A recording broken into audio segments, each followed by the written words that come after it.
गणेशाय नमः। अष्टम अध्याय ध्रुववाणा अवतार उपाख्यान। सूत जी बोले, हे मुनि, मैंने तुम्हें भगवान विघ्नराज का श्रेष्ठ वृत्तांत सुना दिया है। अब तुम उनके ध्रुवण स्वरूप का उपज्ञान सुनाऊंगा, तुम ध्यान पूर्वक सुनो। सोमवणाचार्य मुनि सब शासक आखो संचासो शिवात्मा तु सचो उच्चते। हे सेनक, श्री गणेश जी का धूमण नामक जो अवतार हुआ, उसके द्वारा अभिमान नामक असुर का नाश हुआ था।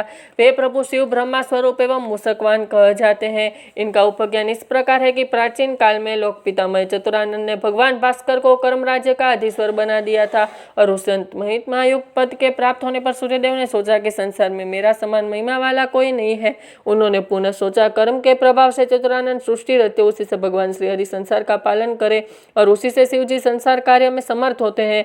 शक्ति भी शिव का पालन पोषण कर्म के बल पर ही करती है। इस प्रकार सभी अपने अपने कर्म के अधीन है, और मैं समस्त कर्मों का संचालन करने वाला देता हूँ। इससे स्पष्ट है कि सभी मेरे अधीन है। भास्कर के हम से अहंतासुर की उत्पत्ति इस प्रकार अहंकार पूर्वक विचार करते करते ससाओं ने छींक आ गई, जिससे एक सुंदर पुरुष की उत्पत्ति हुई। वह महाकाय और महाबली था, उसके नेत्र भी बहुत विशाल थे। वह पुरुष दैत्य गुरु शुक्राचार्य के पास गया और प्रणाम कर खड़ा हो गया। दैत्य गुरु ने उसे देखकर पूछा, तो कौन है, यहाँ किस प्रयोजन से उपस्थित हुआ है, सभी बात विस्तार पूर्वक मुझे बता। वह पुरुष इसे पूर्वक बोला, प्रभु भगवान भास्कर कुछ विचार कर रहे थे, तभी उन्हें छींक आ गई। मैं उस छींक में उत्पन्न हुआ हूँ। इस प्रकार इस पृथ्वी पर आश्रयहीन हूँ, आपकी कीर्ति सुनकर ही आया हूँ, और आपके अधीन रहता हूँ, आपकी आज्ञा पालन करता रहूंगा, ऐसा मेरा विचार है। शुक्राचार्य ने कुछ को ध्यानावस्थान रहने के पश्चात कहा, तुम्हारी उत्पत्ति सूर्य के अहंकार से हुई, इसी कारण तुम्हारा नाम अहम एवं अभिमान होगा। तुम गणेश के 16 अक्षरी मंत्र ओम गम गणपते नमः विघ्न विनाशाय स्वाहा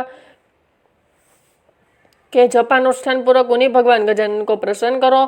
अभिमान ने उसकी आज्ञा सुनकर प्रणाम किया और अनुष्ठान की विधि सीखकर चला गया, और वहां स्नानादि से निवृत्त होकर अनुष्ठान करने लगा। ओम गम गोम गणपते विघ्न विनाशिने स्वाहा। उसने 1000 दिव्य वर्ष तक श्री गणराज का ध्यान करते हुए कठिन तपस्या की। मूषकवान गणाध्यक्ष प्रसन्न हो गए। अभिमान न देखा कि भगवान गण प्रकट हो गए हैं। उनके गजेंद्र के समान मुख, एक दांत, 3 नेत्र, सुप जैसे कान एवं विशाल उदर वे चतुर्भुज स्वरूप प्रभु अपने कर कमलों में पास दिया आयु धारण किए हुए हैं। उनके अद्भुत रूप को दर्शन करके अभिमान हर्ष विभोर हो गया, और तुरंत ही उन मंगलों के मंगल भी वरदराज को भक्तिभाव से प्रणाम किया, और फिर उनका पूजन का स्तवन करने लगा। इससे संतुष्ट हुए भगवान गजानन ने कहा, हे सुव्रत, मैं प्रसन्न वर मांगो। अभिमान ने करबुद्ध निवेदन किया, प्रभु यदि आप प्रसन्न है तो मुझे अपनी भक्ति प्रदान कीजिए। आपकी कृपा से मेरी सभी अभिलाषाएं पूर्ण हो जाए तथा आरोग्य, विजय और समस्त विश्व का साम्राज्य प्रदान कीजिए। हे नाथ, में माया से किसी भी प्रकार से मृत्यु को प्राप्त न हो, वैसी हो कहकर भगवान वरदराज अंतर ध्यान हो गए। अभिमान भी प्रसन्न होता हुआ दैत्य गुरु के समीप पहुंचा और उन्हें प्रणाम कर वर प्राप्ति का संवाद उन्हें सुनाया। तब शुक्राचार्य ने उसे मुख्य असुरों को बुलाकर उसके वरदराज के वर के प्रबल होने की बात बताई, और उनकी सहमति से अभिमान को दैत्येश्वर के पद पर अभिषिक्त कर दिया। अब हम सर्व प्रबल प्रतापी राजा बन गया था। प्रदासुर नामक एक दैत्य शेष ने उसके साथ अपनी कन्या का विवाह कर दिया, जिससे गर्व और शेष नामक 2 पुत्र उत्पन्न हुए। कुछ दिनों बाद उसने प्रद्मासुर की प्रेरणा पर अपनी विजय अभिशाप आरंभ किया। उसने शीघ्र ही पृथ्वी, पाताल और स्वर्ग के विजय प्राप्त की। अब वह समस्त ब्रह्मांड का अधीश्वर बनकर अपना निरंकुश शासन चलाने लगा। अर्धमारात्मक असुर के परामर्श करना। एक दिन नामक असुर ने उसकी सभा अपनी जाकर कहा, असुरेश्वर, आपने समस्त विश्व को अपने वश में कर लिया है और पूरे ब्रह्मांड पर एक राज्य करते हो, किंतु गिरिगुआ और भयंकर रणों में छिपकर रहते हुए दैत्य असुरों के समूल उन्मूलन के लिए निरंतर प्रयत्नशील हैं, और वे हमारे छिद्र की ताक में रहते हैं। यदि उन्हें अवसर मिले तो वे हमारा संहार करने में पीछे नहीं रहेंगे, इसलिए जहाँ तक संभव है उनका अस्तित्व समाप्त कर देना चाहिए। वे सब यज्ञादि कर्मों द्वारा पोषण प्राप्त करते हैं, इसलिए उन कर्मों की समाप्ति बहुत आवश्यक है। अंतपुर ने उसकी बात मान ली और यज्ञादि कर्म नष्ट करने के आदेश दे दिया। इस कारण असुरासुर ने अपनी समस्त कर्मों का खंडन आरंभ कर दिया, और देवताओं को खोज कर उद्देश्य वनों को, पर्वतों को भी नष्ट करने लगे थे। सर्वत्र प्रतिमा स्थापिता भूमि मंडले पूजका राक्षस क्रुदासेन स्थापिपि। जहाँ जहाँ गणेश जी की प्रतिमा स्थापित भी उन देवालयों से वे प्रतिमा फेंकवा दी गई, और उनके स्थान पर अंतासुर ने अपनी प्रतिमा स्थापित कर दी। उनके पुजारी पद से अंतासुर के परम भक्त नियुक्त किए गए। इस प्रकार ममतासुर की उपासना प्रचलित हो गई। इतने देवता बहुत दुखी हो रहे थे। वे विचार विमर्श के लिए एकत्रित हुए। उन्होंने निश्चय किया कि करुणामूर्ति गजानन को प्रसन्न करने के लिए एकाक्षरी मंत्र का आश्चर्य लिया जाए। तब वे सब विधि पूर्वक भगवान गणेश्वर की उपासना करने लगे। इससे संतुष्ट होकर उन्होंने दर्शन दिए। देवताओं ने स्तवन आदि करने के पश्चात निवेदन किया, हे प्रभु, हम आपके परम भक्त इस समय हंसापुर के भय से घोर संकट में पड़े हुए हैं, तो आप हमारी रक्षा करने की कृपा कीजिए। भगवान ध्रुवण ने उन्हें आश्वासन दिया, हे देवताओं, मैं तुम्हारा समस्त संकट शीघ्र ही दूर करूंगा। ऐसा कहकर अंतर ध्यान हो गए। तब प्रसन्न हुए देवगण उन्हीं के ध्यान एवं यश गणादि करते हुए समय की प्रतीक्षा करने लगे। रात्रि में भगवान गणेश्वर ने अपनी क्रोधपूर्वक मुद्रा में हंसापुर को दर्शन दिया जिसे दैत्यराज कांप उठा। उसने प्रातःकाल अपनी सभा में आकर असुरों से कहा, मैंने स्वप्न में गणेश्वर को देखा है, वे बड़े क्रोधित हो रहे थे, उन्होंने हमारा नगर भस्म कर दिया और हमें पराजित भी कर दिया था। मैंने देखा कि देवगण पुनः स्वच्छंदन विचार कर रहे हैं, स्वप्न कितना अशुभ और भयंकर है। दैत्य ने उसे समझाया, सुरेश्वर आप तो प्रत्येक स्वर के प्रभाव में भय रहित हो, स्वप्न तो मीठा होते हैं, उन्हें प्राप्त किया हुआ धन मिलता नहीं और दिया हुआ धन जाता नहीं, इसलिए स्वप्न के शुभाशुभ पर विचार व्यर्थ की है।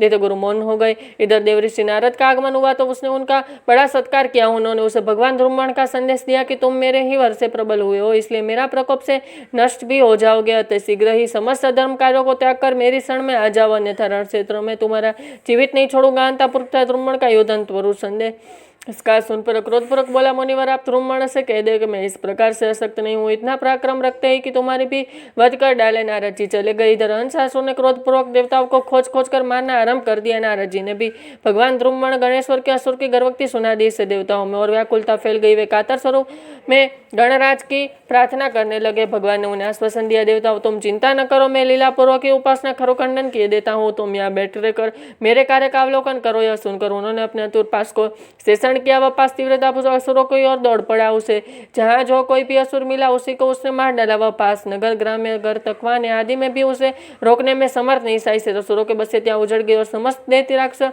हाय हाय करने लगे। अंतपुर से बहुत चिंतित और व्याकुल हुआ। उसकी पुत्री ने उसे सांत्वना दी, पिताजी हमारे होते हुए आप क्यों चिंता कर रहे हैं, वह माया ध्रुवण हमारा कुछ भी नहीं बिगाड़ सकता, हम उसकी माया को असुरी माया से शीघ्र ही नष्ट कर डालेंगे, आप हमारे पराक्रम कर दीजिए तो दीजिए। इधर दैत्यराज उनके आश्वासन से शांत हुआ और इधर उसके पुत्र विशालासुर सेना के साथ गणेश्वर से युद्ध करने की इच्छा से नगर के बाहर निकले। तभी उस तेजस्वी पास ने वहां आकर सभी असुरों को भस्म कर दिया। अंतापुर ने दोनों पुत्र भी उस पास के तेज से दंग होकर परलोक चले गए। अंतापुर ने सुना तो वह समस्त दैत्य सैन्य के सहित रण क्षेत्र में आ गया। पास तो अब सो सक्रिय था ही, वह उसकी सेना को रोई के ढेर के समान भस्म करने लगा। इस प्रकार कुछ ही समय में उसकी समस्त दैत्य वाहिनी नष्ट हो गई। तब पास अंसा की ओर बढ़ने लगा। यह देखकर शीघ्रतापूर्वक दूर भागकर अपने प्राण बचाए अंतापुर को ध्रुवण के शरण में जाना। फिर वह कांपता हुआ दैत्य गुरु की सेवा में जा पहुंचा और उन्हें प्रणाम कर बोला, प्रभु ध्रुवण के माया पास के समक्ष मेरी एक भी नहीं चली, समस्त दैत्य सेना मारी गई और मैं बड़ी कठिनाई से बचकर यहाँ आ सका हूँ। हे गुरुदेव मुझे वर प्रदान प्राप्त हो, अमुत शस्त्र थे, उन्हें निष्फल होने का क्या कारण है। शुक्राचार्य बोले, मूर्ख, उन गणराक्षस को तू भूल गया जिन्होंने वर प्रदान कर प्रबल और अजय बनाया था। उस महित प्रभु की इच्छा इतनी प्रबल है कि तीनों लोक का समस्त क्रियाएं उसी से चलती है। देख, स्वर्ग के देवताओं, पृथ्वी के मनुष्य और पाताल में असुरों और नागों आदि का निर्विघ्न जीवन यापन की व्यवस्था भी उन्हीं की इच्छा से होता है। तूने उसे वर प्राप्ति करने की उन्हीं की व्यवस्था और इच्छा के कार्यों में व्याधन उपस्थित कर दिया और देवताओं और मुनिगणों को बड़ा कष्ट पहुंचाया। तेरे अत्याचार के समस्त प्राणी उत्पीड़ित हो रहे हैं। अब तो तुरंत ही उन्हीं परम प्रभु के शरण में जा, अन्यथा वे तेरे सर्वनाश कर डालेंगे। सुरेश्वर ने कहा, प्रभु उन्हीं सब अभी क्या छोड़ है, बड़ा भीषण संहार कर डाला है और उनके पास है न। शुक्राचार्य उसे समझाते हुए बोला, जो शेष बचाए उसकी तो रक्षा हो जाएगी, अन्यथा कुछ ही शेष न रहेगा। अंसा शुक्राचार्य को प्रणाम कर ध्रुवण की सेवा में उपस्थित हुआ और उनके चरणों में पकड़कर रोने लगा। उसकी दुर्दशा देखकर करुणामय प्रभु ने क्षमा कर दी। उनकी इच्छा मात्र से पास लौटकर उन्हें पास आ गया। फिर उनकी स्तुति की। उसके सवन से संतुष्ट होकर भगवान ने कहा, मासुर, अब तू देवताओं के स्थान, धर्म स्थान, यज्ञशील तीर्थ, मंदिर आदि को तुरंत छोड़ दे और जहाँ मेरे भक्त नहीं है तथा जहाँ मेरी पूजा उपासना नहीं होती वहां जाकर निवास कर। मेरे भक्तों, देवता और ऋषि मुनियों आदि की रक्षा करने का भार भी तो तुझे ग्रहण करना होगा। अंतः दासपाल ने का वचन किया और पुनः उनकी स्तुति करने लगा। फिर उनकी भक्ति प्राप्त करते तुरंत चला गया। यह देखकर सभी देवता अत्यंत विस्मय करते हुए मंगलमय गणेश जी का पूजन और स्तवन करने लगे। फिर गणेश जी को प्रणाम कर देवताओं ने उनका जय घोष किया और जब वे प्रभु अंतर ध्यान हो गए तब बरसी भरोगर अपने अपने स्थानों को गए। सूची बोले, ऐसे नक मंगलमय भगवान गणेश्वर का ध्रुवण अवतार का यह सुखदायक एवं पुण्यदायक उपज्ञान पूर्ण हुआ। इसे जो भक्त परम भक्तिभावपूर्वक श्रवण करता है वह सदैव श्रेय से संपन्न होता है। इनके द्वारा भोग और मोक्ष की प्राप्ति होती है। भविष्यति च सौभाग्यम पठते श्रोते पदम भक्ति मुक्ति प्रदाय न चैव पुत्र पुरातक तथा। जय श्री गणेश।